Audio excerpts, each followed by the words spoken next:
अस्सलामुअलैकुम सामिन किराम। 2 रबीउल सानी है, 8 नवंबर है। ख़बर का उन्वान है बहुत देर कर दी मेहरबान आते आते। दरअसल आज यूपी के वज़ीर आला जनाब आदित्यनाथ योगी मगरबी उत्तर प्रदेश के ज़िला शामली के कस्बा कैराने में हैं, जहां एक सभा होनी है और वो एक कॉलेज में है।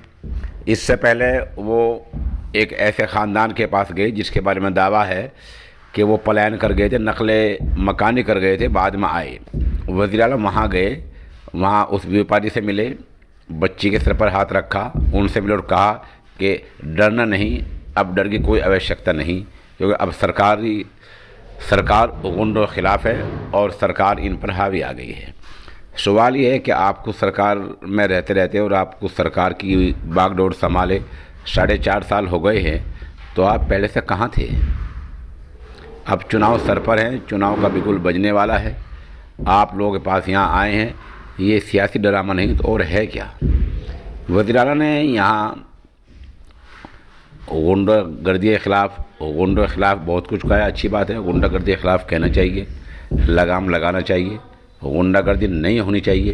लेकिन सवाल ये है कि 4.5 साल तक आपको क्या इस ख़ानदान का पता नहीं था, या 4.5 साल तक आप इस परिवार को नहीं जानते थे? ये चुनाव आते आते आखिर ये सियासी ड्रामा नहीं तो और है क्या? आप हमारे साथ बने रहिए। वज़ीर आला जैसा कुछ यहाँ ऐलान करेंगे, जो कुछ यहाँ खिताब करेंगे, जो कुछ वो ज़िला शामली को तोहफे में देंगे, जैसा कुछ उनका इस्तकबाल होगा, वो हम पूरा आपकी खिदमत में पेश करेंगे। फ़िलहाल तो इतना ही है कि वो उस ख़ानदान से, परिवार से मिलने गए हैं और कहा अब गुंडों से डरने की कोई ज़रूरत नहीं है। हमारा सवाल ये है कि 4.5 साल तक आप थे कहाँ?